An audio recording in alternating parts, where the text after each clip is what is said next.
Bem-vindos a todos os alunos, já temos mais de 125 alunos e bem-vindos a todos os professores. Vamos esperar só mais talvez 2 minutos para procurar aqui resolver pequenas situações de entrada. Espero que tenham gostado da sessão da professora Lucinda. É uma referência na área das migrações, aqui para a juventude que nos está a assistir, que já são muitos.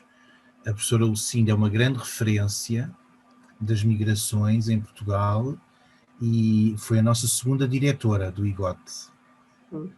E, portanto, deve ter corrido tudo muito bem. Não sei em quantas sessões vocês devem estar inscritos, mas a sessão que vamos ter hoje vai debruçar-se sobre a questão da gentrificação, que é um tema que vos interessa bastante, a professores e alunos, porque primeiro entrou há muito pouco tempo no currículo, contra a minha própria opinião, porque eu fui autor também das aprendizagens essenciais, trabalhei nessa reforma curricular com o governo, portanto se me quiserem crucificar, eu estou aqui pronto para a crucificação. Foi um trabalho que fizemos na Associação Professores de Geografia e que tivemos também alguns, sobretudo tivemos o professor Herculano aqui do IGOT e o professor Sérgio Caldino como, digamos, consultores científicos.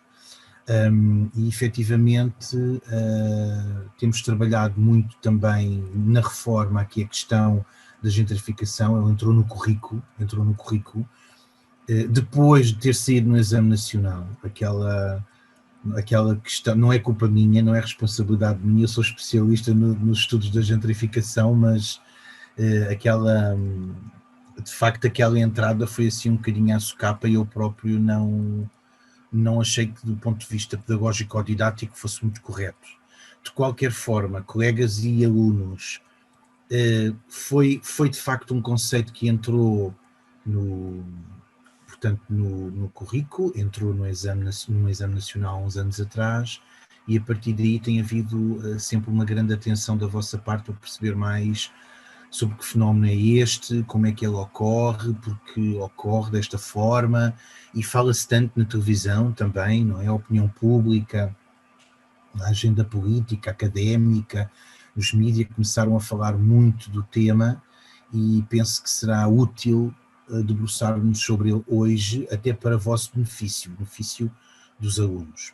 Ora, enquanto as pessoas estão entrando e a doutora Maria João está a dar entrada do ponto de vista técnico às pessoas, eu se calhar passaria aqui um pequeno vídeo, partilharia já convosco um pequeno vídeo, que não sei se chegaram a ver com a professora Maria Lucinda, é um vídeo porque muitos também não tiveram a sessão com a professora Lucinda, portanto estão a entrar pela primeira vez hoje, o que significa que também não viram o vídeo. É um vídeo de boas-vindas. Mas a professora não passou. Não passou. A professora não passou, não teve tempo. Obrigado. Então, obrigado, Isabel. Obrigado, professora Isabel. Nós então vamos ver. É um vídeo de boas-vindas aqui ao IGOT. Cabe-me aqui a honra e a responsabilidade também de ser anfitrião para muitos de vocês neste dia aberto, que vai fazer quase 20 anos. Para o ano fazemos 20 anos de realização. É algo que nos orgulha muito. Aliás, muitos dos dias abertos que existem em várias escolas da Universidade de Lisboa e até pelo país começaram com a ideia do dia aberto de Geografia do IGOT, na altura era o Departamento de Geografia da Faculdade de Letras, atual IGOT, e portanto o IGOT é a maior escola de Geografia do país, uma escola com investigadores, com técnicos, com professores de elevada qualidade científica, tem um envolvimento não só no ensino e na investigação, mas também na sociedade civil, envolvidos com associações, com estudos para câmaras municipais, etc.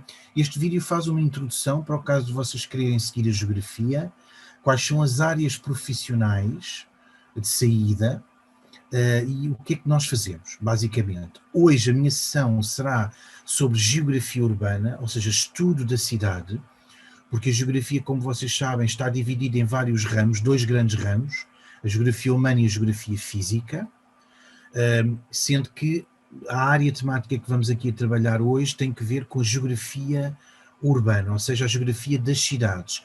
Eu penso que a maior parte de vocês já deve ter estudado, vocês estudantes, os professores e as professoras aqui presentes já devem ter trabalhado convosco o capítulo das áreas urbanas, das cidades, mas se não trabalharam, vão trabalhar, e acho que o conhecimento que vocês vão aprofundar hoje vai ser de grande utilidade para vós, de futuro, para a vossa formação, mas também para a preparação para o exame nacional. Portanto, não sei o que é que os professores combinaram convosco, mas bem-vindos ao IGOT, e vou então passar o vídeo de introdução aqui ao nosso instituto, para que o conheçam.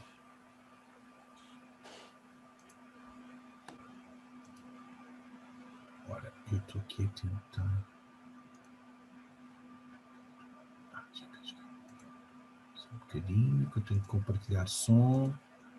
Então, sim senhor. Ora, então vamos lá.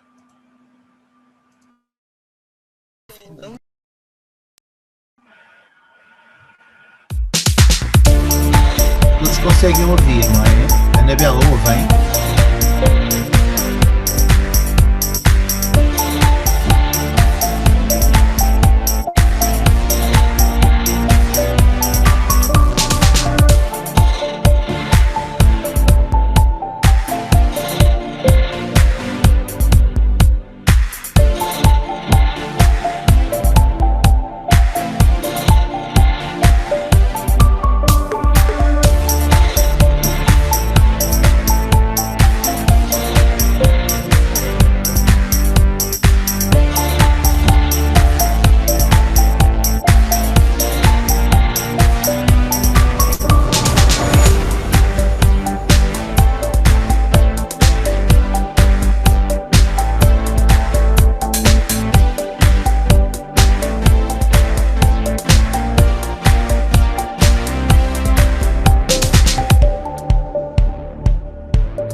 Ora, muito bem, espero que tenham gostado. É um vídeo que faz muito melhor uma introdução e umas boas-vindas do que eu próprio. Bem-vindos aos que entretanto chegaram. Vamos então começar com a sessão, que é uma sessão dedicada aqui ao estudo da gentrificação. Como vos disse, estamos a falar de uma temática que tem que ver com... Desculpem, eu estou aqui a ouvir um... Maria João, eu estou a ouvir aqui... Diz. Eu estou a ouvir aqui uma situação de outra sessão. Estou a ouvir barulho de outra sessão ou então... Não, não é outra sessão. É alguém que tem o áudio ligado e está só a ouvir Então ventilador. É o professor José Manuel Simões. Estou a ouvir aqui a voz dele. Pelo menos nos meus fones. É porque tu não fechaste o coisa, não fechaste o YouTube Desculpa, e ele tens passou ao razão. próximo. É o YouTube. Pois. Que disparate. Peço desculpa. Opa, estas coisas Faz acontecem mal. sempre. Acontece. É divertido, então. Disparate. Olhem, bom, bem-vindos. A sessão de hoje é dedicada à gentrificação, que é um tema e um problema muito específico das áreas urbanas, que vos interessa bastante e, portanto, eu vou já passar aqui vamos já começar a sessão para que vocês compreendam do que é que vamos falar, de onde é que vem esta coisa da gentrificação. Só um bocadinho. Quais são as suas causas, consequências, medidas para a sua resolução. Espero que gostem. O que eu ia pedir era que, se calhar, deixássemos perguntas para o fim. Portanto, a sessão, como é curtinha, já estamos a começar com 15 minutos de atraso. A sessão é muito curta e, portanto, eu vou pedir para vocês, professores e alunos, registarem as vossas dúvidas e, no fim, 15 minutos, 20 minutos, se possível, eu espero que sim, vamos ter algum tempo para fazer o esclarecimento daquilo que for das dúvidas que tenham. Ora bem, o tema que nos traz hoje é um tema extremamente fraturante do ponto de vista científico, mas também da sociedade civil. É o tema da gentrificação. É um problema que tem surgido nas cidades contemporâneas, quer dos países desenvolvidos como dos países em desenvolvimento. E é um tema tem sido um tema recorrente, sobretudo na agenda mediática. Vocês já ouviram com certeza nos últimos anos, já ouviram falar desta palavra. Ao contrário do que possa representar, gentrificação não vem de gente, a gente já vai ver o que é que significa gentrificação, mas a sessão de hoje vai precisamente debruçar-se aqui sobre a questão deste problema, a gentrificação, a questão da habitação na cidade e também, de certa forma, o turismo, porque isto se relaciona, como vamos ver, com o turismo. O sumário da sessão é um sumário ambicioso, mas que tem aqui 5 pontos fundamentais. O primeiro tem que ver com a própria definição do conceito. Gentrificação é uma palavra suja, com uma carga de classe e de grupo social muito forte. Depois ver algumas teorias explicativas, alguns blocos explicativos que informam o processo e que explicam o processo. Depois, no terceiro ponto, perceber porque é que Lisboa, eu sei que muitos de vocês são de fora de Lisboa e eu peço desculpa por trazer Lisboa, mas Lisboa é um estudo de caso. E, portanto, vamos perceber porque é que Lisboa, Porto, as principais cidades do país, incluindo também, se calhar, Braga, Aveiro, Coimbra, Évora, se têm destacado do ponto de vista da projeção e do marketing territorial no mapa mundo. Porque é que estas cidades, sobretudo Lisboa e Porto, estão a atrair tanto investimento, tanta atenção, tantos turistas? E aí entramos na questão da turistificação, do excesso turístico, vamos perceber algumas causas do processo e algumas consequências, porque estes processos de gentrificação e turistificação andam associadas. Ora bem, foi aqui que tudo começou. Neste bairro, em Londres, pela primeira vez, nos anos 60, uma socióloga, a Ruth Glass, descobriu que a mobilidade residencial, ou seja, a deslocação das classes sociais de um bairro para outro, nomeadamente nos bairros da classe trabalhadora, assim, bairros mais populares do centro de Londres, esta mobilidade residencial estava a conhecer configurações e transformações que nunca tinham ocorrido antes. E, de facto, vamos ver que modificações foram essas. Aquilo que se descobriu é que as casas, e trago-vos aqui a citação original da primeira vez que se falou do conceito, em que o conceito foi cunhado, as casas, ou seja, as habitações e outros espaços que eram ocupados pela classe operária, passaram a ser ocupados pela classe trabalhadora, não é? mais popular, começaram a ser ocupados por uma classe média alta ou por uma classe de estatuto socioeconómico mais elevado. Então, não se assustem com esta definição muito longa, eu vou traduzir a definição para que vocês a possam conhecer. Um a um, muitos dos quarteirões de classe operária de Londres foram invadidos pelas classes médias. À medida que os anteriores contratos de arrendamento expiraram, os edifícios foram sendo substituídos e reocupados, tornando-se residências de elevado preço e estatuto. As edificações vitorianas de grande dimensão, anteriormente desqualificadas e utilizadas como armazéns ou com múltiplas ocupações, foram uma vez mais requalificadas. Uma vez iniciado este processo de gentrification, num determinado bairro, ele alastra rapidamente até que a totalidade ou quase dos originários ocupantes operários sejam deslocados e todo o caráter social do bairro é transformado. Ou seja, estamos a falar de um processo de mudança urbana que ocorre geralmente nos centros históricos, portanto, nas áreas centrais das cidades, nomeadamente em áreas que são, digamos, desqualificadas ou, do ponto de vista social e económico, são mais desvalorizadas, não é? Com um património e um edificado muito envelhecidos, em avançado estado de má conservação, ou então com populações muito pobres ou envelhecidas, o que caracteriza, enfim, o centro histórico como nós o conhecemos e vocês o estudaram em Portugal. Os centros históricos das grandes cidades caracterizam-se desta forma, por serem, de certa forma, desvalorizados do ponto de vista social e económico.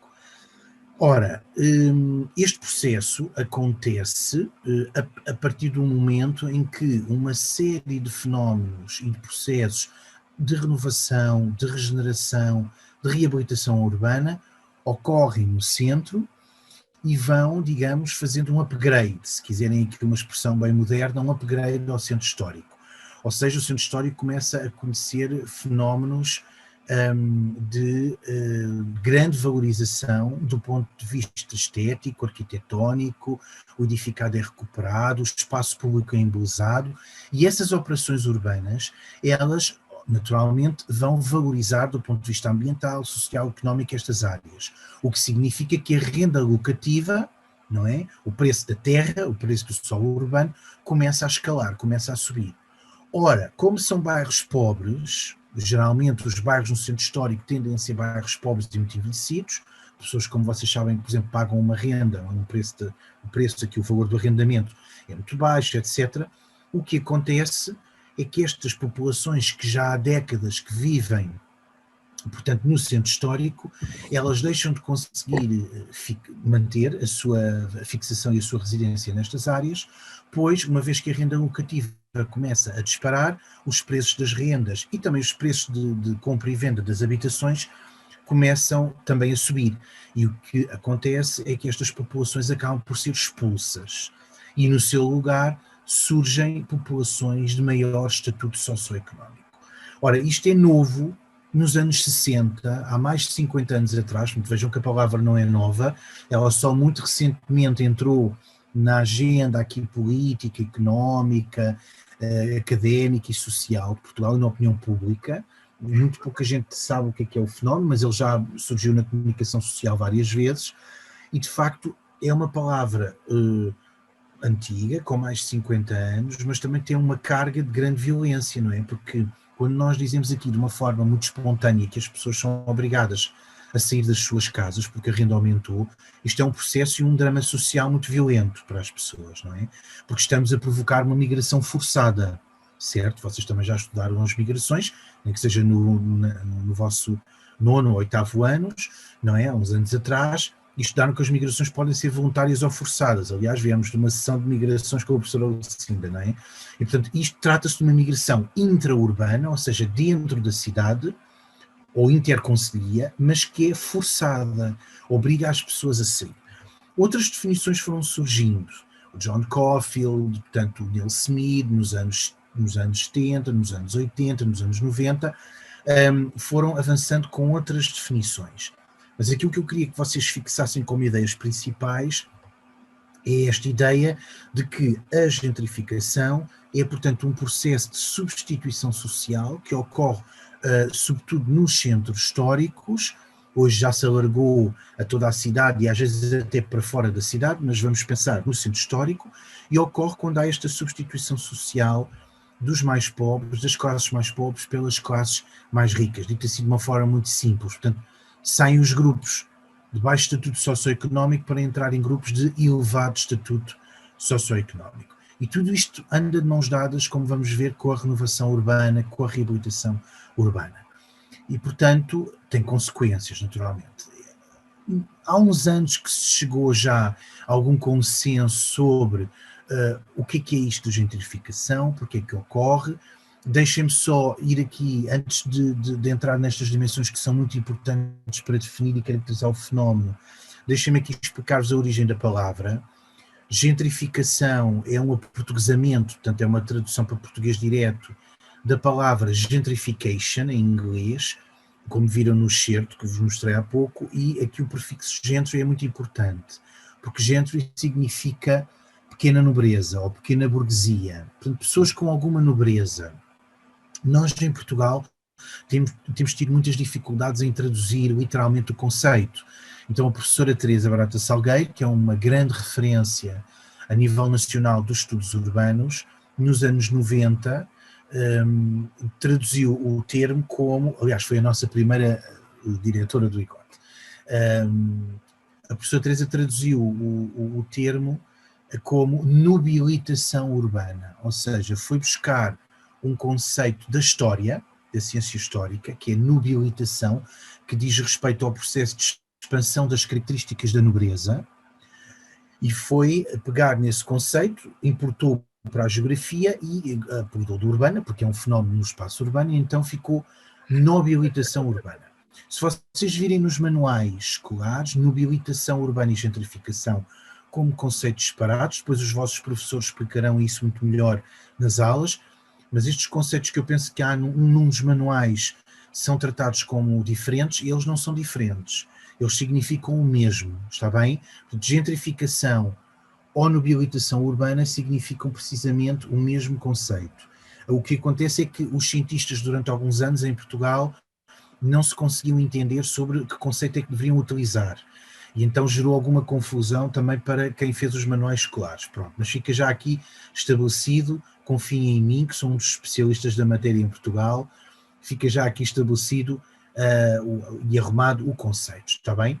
Depois, de facto, houve muita discussão, muita tinta correu nas revistas científicas, nos estudos publicados, entre os anos 60, 70, 80 até aos anos 90, mas no início dos anos 90 já havia aqui um consenso sobre quais seriam de facto os grandes, digamos, as grandes características deste processo. Em primeiro lugar, estamos a falar, como eu disse no início, de um processo de substituição social, ou seja, é um processo que implica uma certa reorganização social da cidade. Vocês já aprenderam que a cidade está dividida em várias áreas sociais do ponto de vista residencial. Há bairros para pobres, não é? Para classe baixa, há bairros para classe média e há bairros para ricos, ou classe média alta ou classe alta. Já estudaram isso em geografia, quem não estudou há de estudar quando estudar as cidades, e de facto o que nós temos com este processo de gentrificação é que é um processo de grande transformação, de grande mudança urbana do ponto de vista social, em que os grupos sociais de estatuto são substituídos por outros grupos de estatuto mais elevado. E isto implica quase sempre despejos, e implica desalojamento. Nós estamos a tentar construir um mapa destes para Lisboa, temos aqui um mapa da cidade de São Francisco, não é? Costa ocidental dos Estados Unidos, e neste mapa, vejam, nos cerca de 15 anos compreendidos entre 97 e 2014, ocorreram 12 mil despejos sem culpa. Ou seja, 12 mil pessoas foram despejadas nesta cidade, não porque não pagavam a renda, não porque não pagavam a hipoteca ao banco, não é? Agora está-se a falar muito da moratória das hipotecas e da moratória das rendas, porque estes pagamentos, houve uma série de, digamos, de medidas que foram tomadas para procurar ajudar as pessoas que não conseguiam pagar o pagamento da casa ao banco, portanto, e que não conseguiam pagar a renda. por causa da crise, não é? Esta crise da pandemia gerou muito desemprego, e há muitas pessoas que estão no desemprego e não têm como oferecer rendimento para pagar a prestação da casa, não é? E a renda. E, portanto, criaram-se algumas moratórias, mas há pessoas que, fora deste período anormal de pandemia, mais para o fim da sessão também vamos falar sobre isso, há pessoas que não pagam renda, ou porque não podem, ou porque não conseguem, e nesse caso têm alguma culpa, não é? Não estão a cumprir o contrato, pagamento da renda, e são expulsas. Neste caso, são expulsas de casa. Neste caso isso não aconteceu. Neste caso são pessoas que foram despejadas porque os senhorios decidiram fazer obras, ou então queriam as casas para os seus descendentes ou para si próprios, não é? Portanto, as casas são suas e, portanto, faziam despejo das pessoas que lá viviam. Ora, reparem, toda a cidade de São Francisco, tirando realmente a área portuária, que é uma área mais logística, não é? E a área aqui do Golden Gate Park, que é assim uma espécie de Central Park lá é um grande jardim, não é? Uma grande área verde lá de São Francisco. Todas as áreas, excetuando estas que eu referi que não têm função residencial, conhecem despejos, e muitos, e um número apreciável, não é? Outra característica importante é que este processo diz respeito a uma polarização, a uma concentração, geralmente de indivíduos que têm um estilo de vida muito particular. Ou são artistas, ou são profissionais liberais, têm um determinado estatuto socioprofissional mais elevado, são pessoas que privilegiam o centro histórico para viver. E quando fiz a minha tese de mestrado, e agora estou a terminar o meu doutoramento, e quando fiz a minha tese de mestrado em 2008, sobre precisamente a mobilitação urbana ou a gentrificação no Bairro Alto, em Lisboa, descobri que havia 4 grandes razões para os gentrifiers, não é? Estes novos moradores habitarem o centro histórico. Porque estamos a falar de casas vetustas, não é? De casas envelhecidas, de um património que não está em muito bom estado de conservação.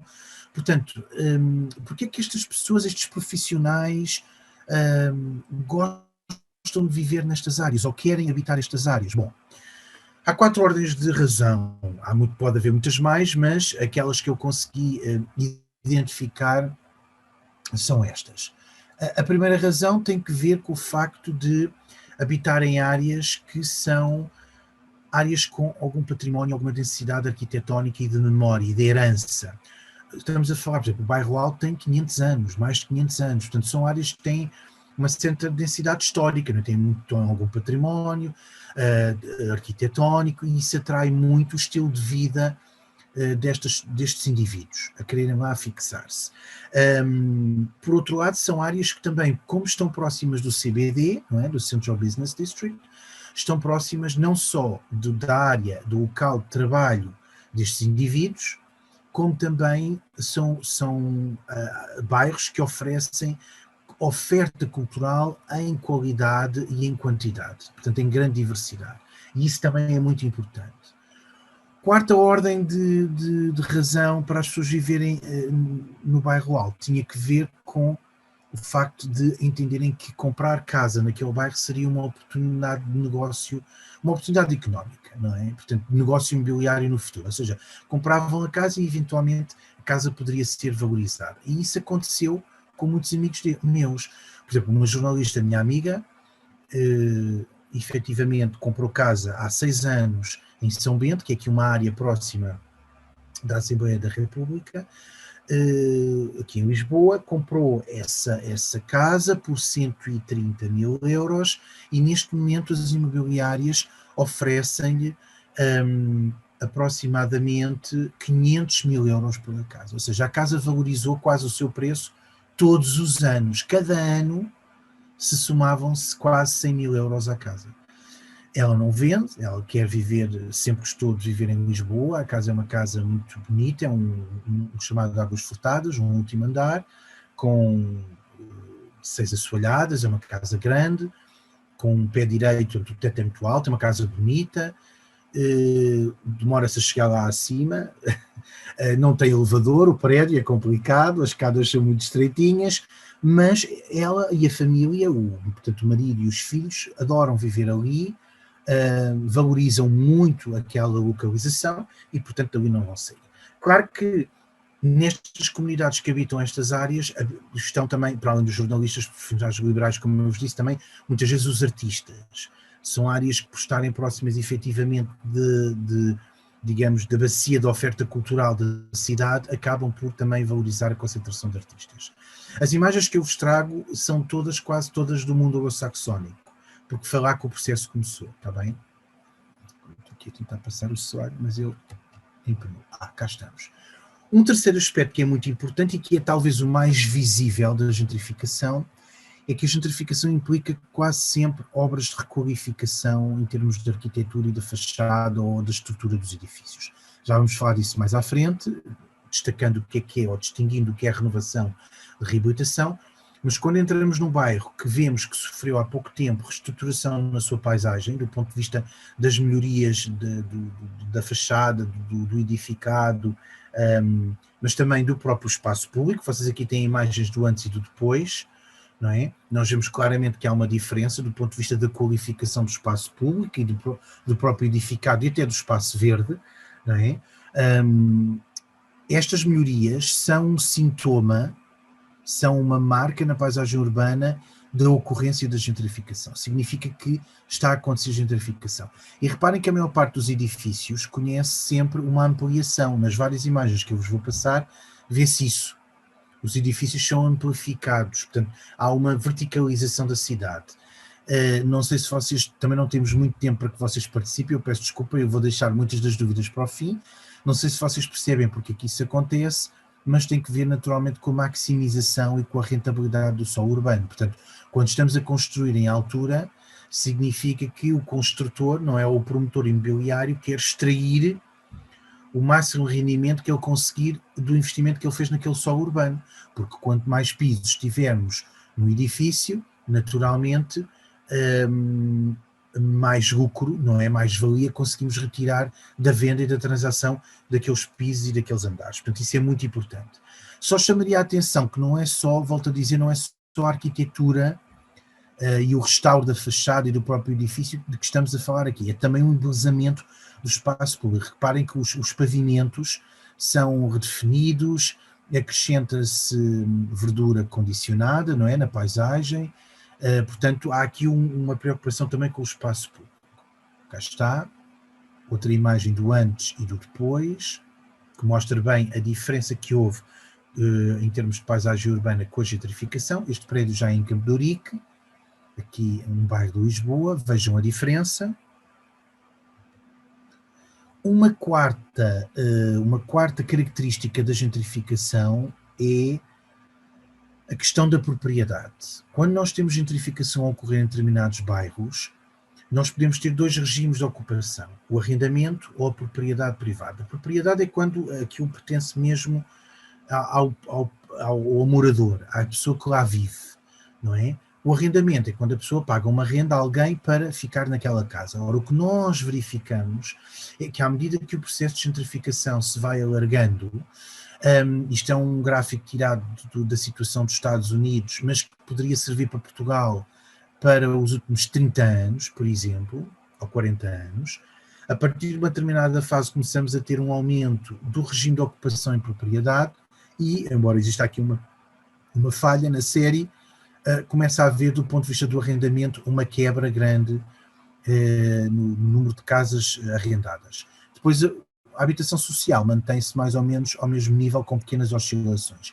Mas este processo de aumentar a cota, a percentagem de casas em regime de propriedade, em detrimento do arrendamento, é também uma característica muitas vezes invisível da gentrificação na cidade. E isso verifica-se em Lisboa. O arrendamento está cada vez a diminuir mais no centro histórico da cidade de Lisboa, já desde os anos 80, portanto, há 40 anos. Parece-me importante que se perceba aqui que a gentrificação não é um fenómeno que ocorre de forma natural. Ele ocorre porque, já vamos ver as razões, mas ele ocorre geralmente quando há a tal melhoria e requalificação do edificado. E podemos ter essa melhoria de duas formas, ou por reabilitação urbana ou por renovação. A renovação implica quase sempre uma demolição das estruturas pré-existentes, não é? Portanto, estamos a falar de áreas muito degradadas e substitui-se por um novo padrão urbano. A reabilitação urbana tem que ver com um processo em que não há propriamente uma total demolição, não, o que existe é todo um processo de transformação do edificado que compreende uma série de obras de readaptação, de recuperação, de conservação dos edifícios, muitas vezes até mantendo a fachada, porque a fachada é de grande valor, ou porque tem azulejos, ou porque tem um património, é de uma data muito específica da nossa história, e portanto tem um valor adicional. O interior, o recheio do edifício também tem importância, mas é mais facilmente, se calhar, destruído. Mas o objetivo é manter a estrutura básica do edifício, apesar de haver muita reconstrução, mantém-se a estrutura básica do edifício, o seu esquema básico, o seu aspecto exterior original, e aumentam-se as condições de uso, melhoram-se as condições de uso e de habitabilidade, o que permitem que pessoas possam habitar em edifícios que, por exemplo, no passado estivessem devolutos. Este processo ocorre muitas vezes, ele não se cinge só ao edificado, ele estabelece para uma área de influência mais vasta ao nível dos próprios bairros.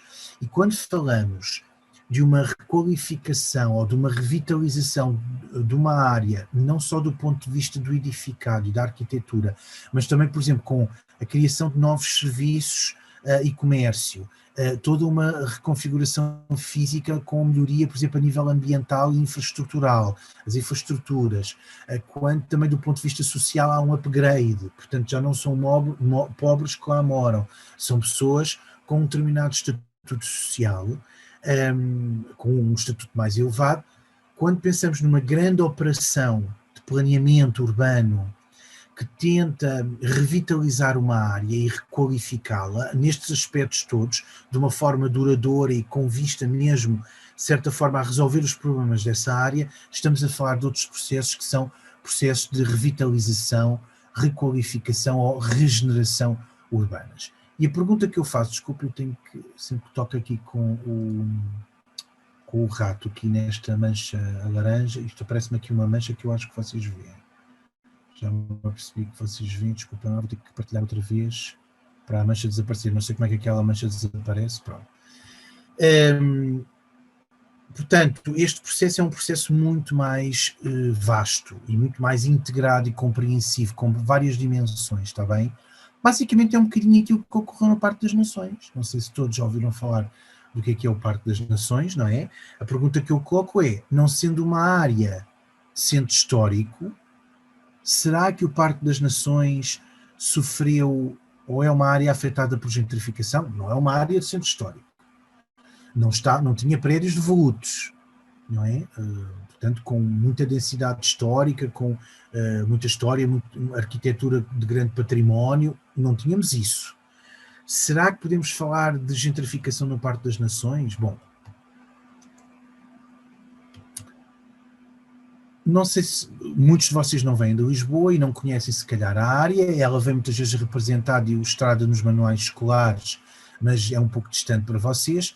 O Parque das Nações é esta freguesia que fica aqui ao oriente, na cidade de Lisboa, norte-oriente, é uma área ribeirinha, é uma área que hoje apresenta uma requalificação urbana muito positiva, quer do ponto de vista infraestrutural, como do ponto de vista residencial, espaços verdes, etc. Portanto, é uma área de grande qualidade de vida urbana, como podem ver, até pelo estilo de arquitetura.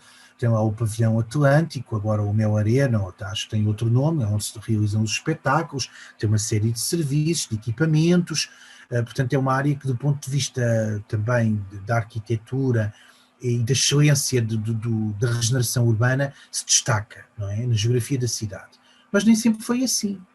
O Parque das Nações correspondeu a uma área, na verdade, antes de 98, da Expo 98, o Parque das Nações é uma área urbana herdeira de um projeto que foi pensado para a grande exposição universal de 98. Antes disso, era uma área que nos anos 80 e nos anos 90 era uma área extremamente desqualificada.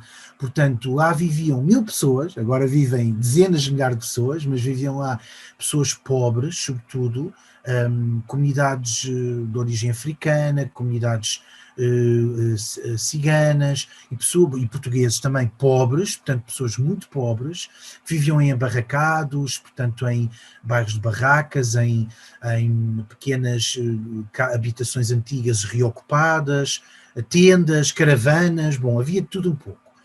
E de facto esta área não só tinha este uso residencial, como também apresentava aqui indústria, sobretudo uma indústria petroquímica e pesada, estruturas já extremamente desqualificadas e desatualizadas, com casos de muita poluição não só do rio fluvial, mas também poluição dos solos e poluição atmosférica, e que depois, com o projeto da Expo 98, sofreu toda uma limpeza, toda uma renovação, aqui podemos falar de renovação urbana, que gerou este emblemático espaço requalificado. Atenção, se no início podemos falar de renovação neste espaço, atualmente, e sobretudo nos últimos 20 anos, sensivelmente, ou últimos 15 anos, falamos num processo de regeneração urbana. Porquê? Porque, reparem, não se fez só uma limpeza e uma demolição do que existia aqui antes. Na verdade, o que estamos a falar é de um grande projeto, um grande empreendimento estratégico, com fundos privados e fundos públicos, que geraram uma área de melhoria ambiental, social, económica, infraestrutural. E, portanto, é disso que estamos a falar. E, portanto, quando falamos de regeneração urbana, renovação ou reabilitação, vimos também no início casos de reabilitação urbana, não é? Nós percebemos que é muito normal que estas áreas da cidade sofram gentrificação, porque estas áreas sofrem uma melhoria, a renda locativa aumenta e, portanto, as pessoas que lá viviam anteriormente são expulsas. Aqueles 1000 habitantes, sensivelmente, eram uns 900 e qualquer coisa, que viviam nesta área, antes de ser construída a grande cidade Expo e o grande projeto Expo, a gente chama de cidade Expo porque realmente parece uma pequena cidade, estas pessoas foram deslocalizadas pela instituição produtora da Expo, pelo próprio Estado, foram deslocalizadas e foram viver, foi-lhes oferecida a habitação para viver na Bobadela, Póvoa de Santiria, não sei se há aqui alguns alunos dessa área, portanto de uma área suburbana mais a norte aqui do Parque das Nações. Os inquéritos de satisfação residencial mostram que ficaram muito satisfeitos, naturalmente, portanto têm uma casa, mas foram obrigadas a sair da área onde estavam. Claro que este caso não é um caso tão dramático, se calhar, como aos casos do centro histórico, onde as pessoas realmente têm uma casa, mas são obrigadas a sair. Nós estamos mesmo a terminar, eu vou aqui sintetizar muito rapidamente alguns aspectos que explicam este fenómeno, para vocês também depois terem tempo de pôr dúvidas até às 11 horas. Por um lado, ainda falarmos talvez um bocadinho de turismo no fim da sessão, agora nos últimos 5 minutos. Há aqui duas razões, dois grandes fatores que levam as pessoas a residir no centro da cidade, ou este fenómeno da gentrificação a ocorrer. Por um lado, há um grupo de teóricos, de geógrafos, que defende, e também sociólogos, etc., que defende que para haver gentrificação tem a Câmara Municipal e outros agentes institucionais têm que apoiar o aparecimento deste tipo de habitação. Que, na verdade, quando falamos de grupos pobres e grupos ricos, estamos a falar de luta de classes, não é? Porque os grupos dominantes, que são aqui os mais ricos, acabam por ocupar espaço que os grupos sociais mais pobres, aqui os dominados, não é? Usando a terminologia marxista, pelos quais são dominados, não é? Portanto, por outro lado, dão muita importância à forma como o capital e o investimento imobiliário são injetados no território. Vocês têm a noção que nos últimos 10 anos, vocês ainda são jovens, mas nos últimos 10 anos, Lisboa, Porto, Coimbra, são cidades que têm recebido muito capital estrangeiro. Muito capital, muito dinheiro estrangeiro tem sido injetado na reabilitação dos edifícios. Os chineses compram prédios inteiros em Lisboa. E, portanto, o que é que fazem com os prédios? Primeiro, as pessoas que lá estão dentro têm que sair, não é? Expulsam. Mas depois, o que fazem é que vendem e revendem com o objetivo, de fazer dinheiro, de conseguir capital facilmente.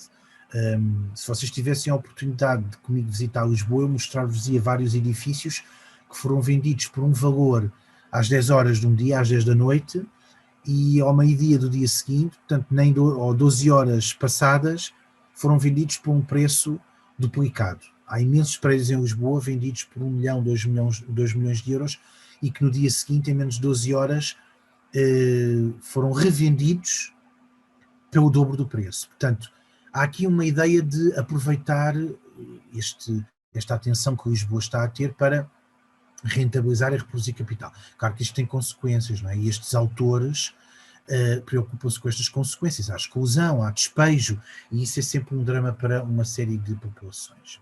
Não vamos ter tempo de desenvolver aqui esta explicação, mas depois outros autores defendem que isto tem que ver com as próprias mudanças na estrutura social e económica da sociedade. A sociedade portuguesa, como outras, não é, passou por um processo de desindustrialização, não é, de perda de poder económico e de criação de riqueza da parte do setor secundário. Lembram-se dos setores de atividade económica que estudaram o ano passado, quando estudaram a população ativa, pois vocês sabem que a sociedade portuguesa está a passar por uma desindustrialização, sobretudo desde os anos 80, 70, 80, e que se aprofundou nos anos seguintes. E também está a passar por uma terciarização, por uma expansão do setor terciário. Ora, isso vai produzir mudanças sociais e profissionais profundas e faz surgir valores, padrões de uma sociedade de consumo, novos estilos de vida. Ora, tudo isso vai, por seu lado, também fazer com que existam mudanças socioprofissionais nas novas procuras. As novas procuras passam a ter uma composição diferente, são novas formas de família, não é? E novos grupos sociais que, entretanto, vão surgindo e que vão olhando para o centro histórico como um espaço que oferece um estilo de vida não conformista e mais atrativo. Ora, vocês sabem, eu tinha aqui muitas coisas para explorar convosco, vocês sabem que associada à gentrificação também temos a turistificação. Turistificação não deve ser um fenómeno confundido com expansão do turismo. Turistificação é um fenómeno... a cidade de Lisboa, desculpem interromper, mas a cidade de Lisboa sempre foi uma cidade turística, não é isso que está em questão. O que está em questão é que os bairros, sobretudo os bairros do centro histórico, que sempre foram turísticos, tornaram-se verdadeiramente turistificados. O que é que isto quer dizer? Quer dizer que o turismo cresceu tanto que se tornou dominante e hegemónico no tecido social e económico daquele bairro. E, portanto, todos os serviços e a economia local do bairro começam a dirigir-se única e exclusivamente para a procura turística. Portanto, criam uma estrutura monofuncional. E essa estrutura acaba por, obviamente, tornar estes bairros extremamente dependentes do turismo.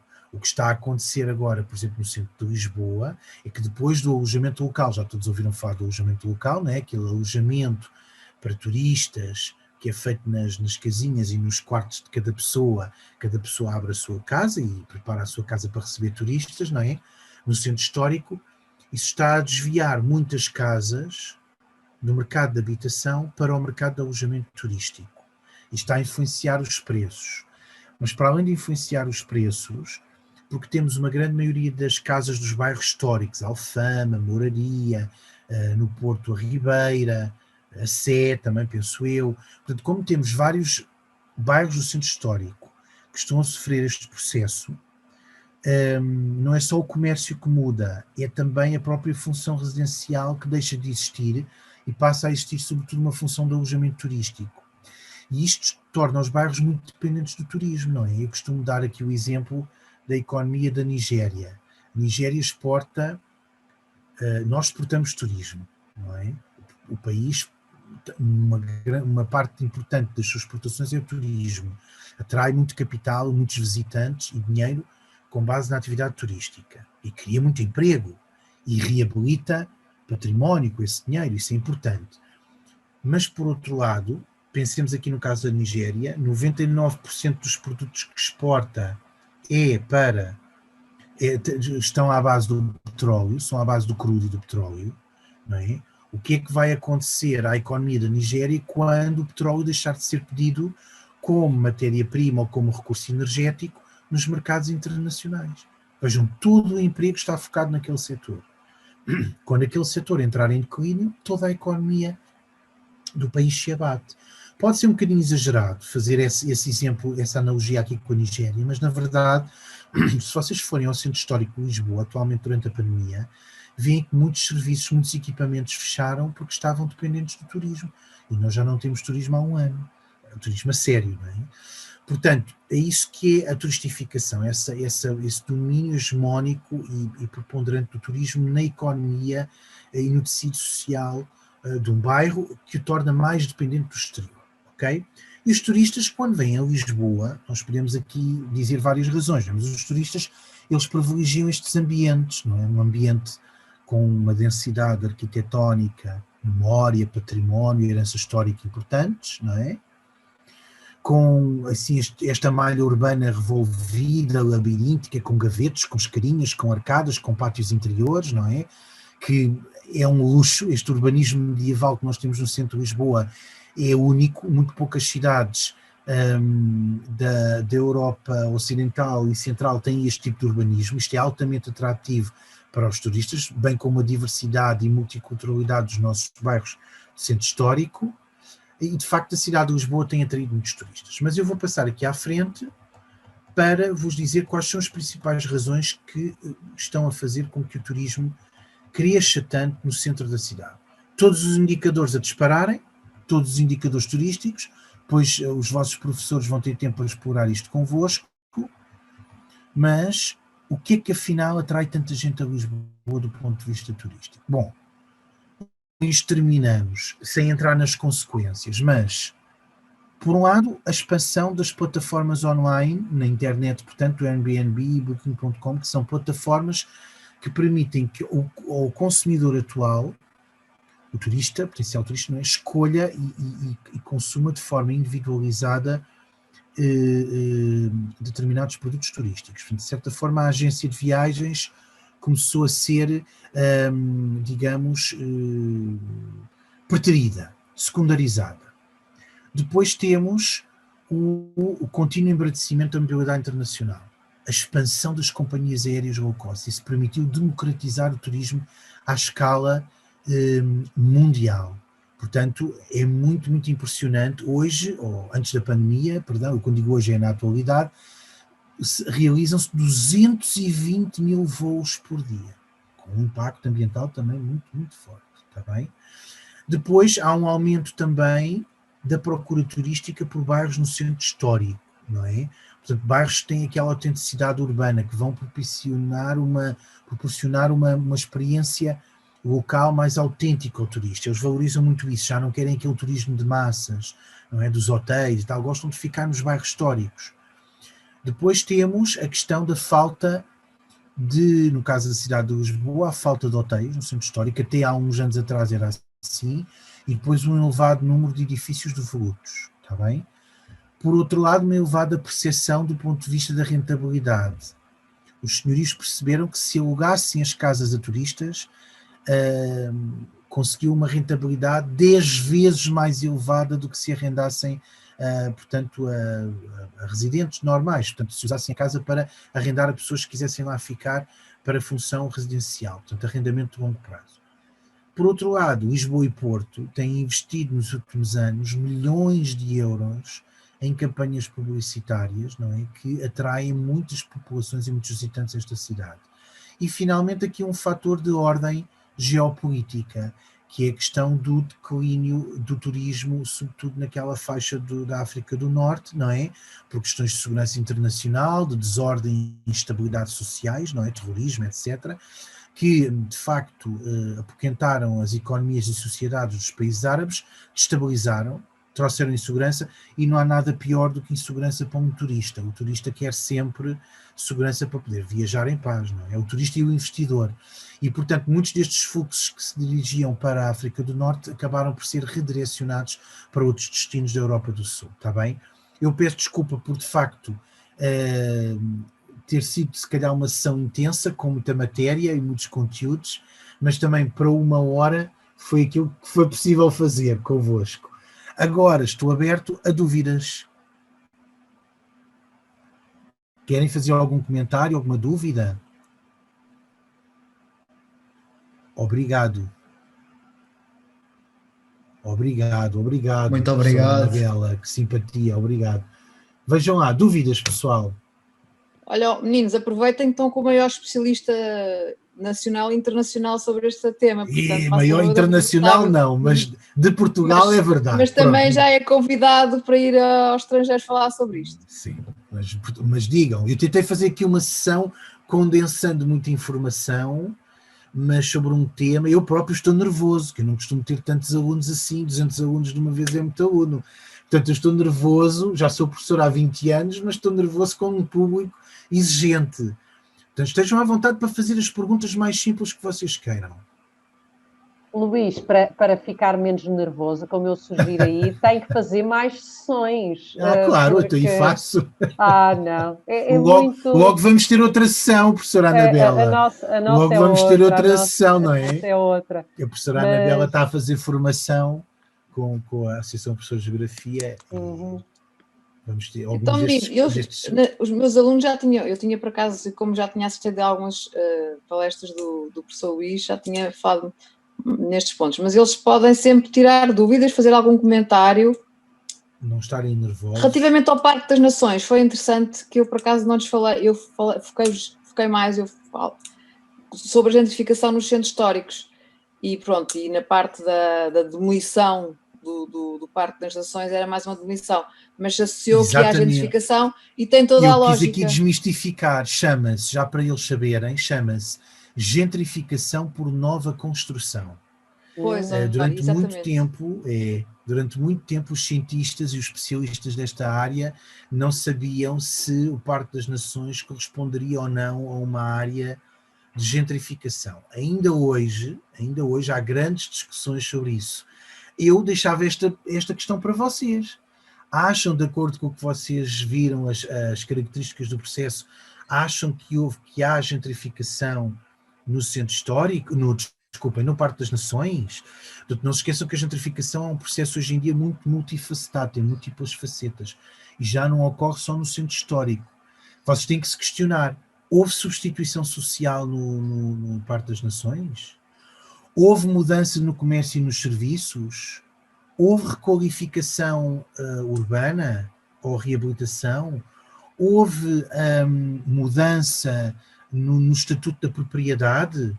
Vocês têm que se questionar sobre isso, está bem? Mas a característica mais importante para vocês levarem para o exame nacional, e que vos vai ser questionado, é a questão da mudança social, está bem? Bairros que eram pobres passam a ser bairros de pessoas ricas. E casas que até eram casas pequeninas, velhas, assim que ninguém queria saber, sofrem um processo de reabilitação urbana e de restauro e passam a servir os interesses das classes mais ricas, mais abastadas, está bem? Essa é a característica mais importante que vos vai ser questionada no exame nacional, porque todas as outras passam um bocadinho ao lado dos professores e seguramente de quem faz o exame nacional, está bem? Porque isto já é muito específico do fenómeno. Portanto, se vocês souberem aquelas 4 características do fenómeno, sobretudo a primeira, isso já é o mais importante, está bem? Portanto, a minha resposta é... E a sua opinião sobre o Parque das Nações? Não é um que é a gentrificação também. Porquê? Também é. Porque, efetivamente, é a chamada precisamente gentrificação por nova construção. Ou seja, o que ocorreu nos últimos 20 anos, a professora Barata Salgueiro não está muito a favor desta tese, porque, de facto, só se falava de 1000 pessoas. Mas 1000 pessoas é uma comunidade. Por mais dispersa que esteja naquele espaço grande, não é? É uma comunidade e essas pessoas foram, entre aspas, despejadas. Não foram bem despejadas porque onde elas estavam eram tendas, eram barracas, eram casas ocupadas, antigos celeiros, sei lá, áreas industriais que eram ocupadas. Ainda existe isso nas margens do Parque das Nações. Mas eram áreas pobres e com gente muito pobre. Portanto, a gente não pode realmente dizer que houve ali uma reabilitação, o que houve foi uma requalificação, foi uma regeneração urbana. Agora, do ponto de vista do território, existiam lá até mais do que 1000 moradores, mas estes moradores eram muito pobres e eles acabaram por sair, ok? E depois outros acabaram por entrar com todo o processo de requalificação urbana. O que isto significa é que houve uma substituição social. Saíram os mais pobres para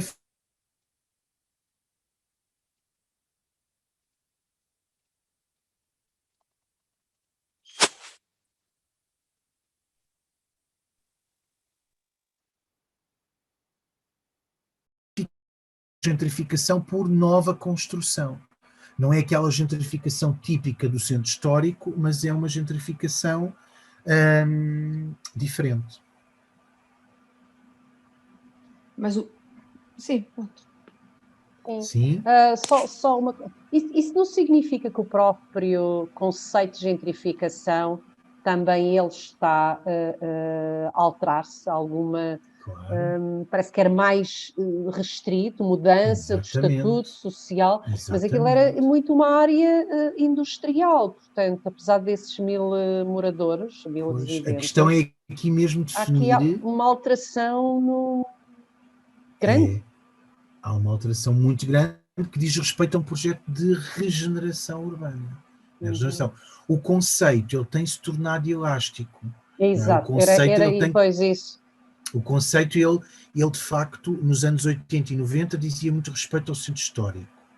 E nós percebemos que, sei lá, por exemplo, nos últimos 10 anos ou 15 anos, já começamos a ver em Benfica, em Carnide, em Marvila, noutras áreas fora do centro histórico de Lisboa, portanto são áreas periféricas, mas dentro da cidade, mas periféricas, já começamos a identificar efetivamente áreas de gentrificação. Portanto, a gentrificação foi para além do perímetro do centro histórico.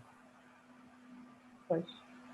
Okay? Portanto, sim, professora Anabela, o conceito... Eu não associaria o Parque das Nações, tal como a professora Barata Salgueiro também não ligaria o Parque das Nações a um Mas processo olhando de para as gentrificação. características... Sim. Mas olhando para as características, podemos dizer que há gentrificação no Parque das Nações. Ou seja, não foi o processo principal, mas é um processo, até porque o que temos vindo a reparar é que com a subida dos preços portanto, da habitação, não é? Os preços da habitação têm vindo a escalar em Portugal e sobretudo em Lisboa, nos principais centros urbanos, Porto, Coimbra, Évora. O que está a acontecer é que essa subida dos preços da habitação estão a acabar por expulsar muitas pessoas. Exato. Peço desculpa interromper, mas a outra sessão está a começar. Pronto, e há alunos que estão nesta que têm de ir para a outra. Ok, então pronto. Peço desculpa. Obrigado, Paula. Desejo-vos a todos um excelente dia. Espero que tenham gostado. Por favor, sintam-se à vontade para pedir aos vossos professores o meu contacto e estejam à vontade para o caso de quererem citarem de alguma informação, se quiserem que eu vá fazer uma palestra com mais calma por Zoom à vossa escola, é só dizerem, assim, uma palestra de 1 hora, 1 hora e meia com mais calma, mandar aqui fazer-me o convite que eu com muito gosto farei posso ir às aulas dos vossos professores falar mais atentamente deste processo. Mas acho que esta síntese também foi suficiente.